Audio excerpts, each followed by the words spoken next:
Kenapa alasan saya itu harus berbisnis?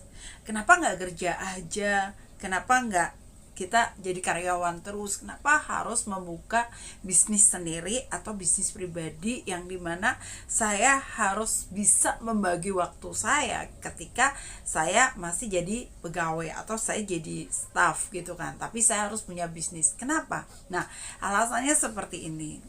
Kita kalau kerja terus dengan orang atau kita bekerja di instansi perusahaan gitu kan, nah mau sampai kapan? Kita ada masa pensiunnya, dan tentunya penghasilan kita pun akan terbatas. Kita akan menghasilkan segitu aja. Tapi kalau kita punya bisnis sendiri, terserah kita mau penghasilan berapa, kita maunya mendapatkan berapa dari perusahaan kita itu.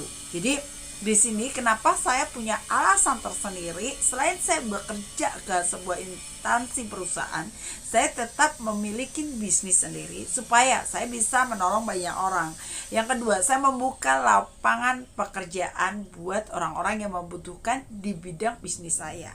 Dan tentunya saya juga punya income tambahan yang dimana ini bisa untuk masa depan saya, dan penghasilan saya tidak mentok sebegitu aja. Jadinya saya punya peningkatan karena saya masih banyak punya waktu, saya masih bisa mengerjakan di rumah, saya bisa handle gitu kan. Kenapa enggak saya bisa punya bisnis sendiri? Dan itulah alasan saya kenapa saya harus punya bisnis sendiri, harus punya perusahaan sendiri, yang dimana setiap hari saya harus bisa mengelutin. Dan saya orangnya selalu gini, gak mau diam. Saya cari pekerjaan apa dan apa yang harus saya lakukan supaya saya bisa berkembang untuk diri saya sendiri, untuk perusahaan saya, untuk perusahaan instansi yang dimana saya bekerja gitu kan.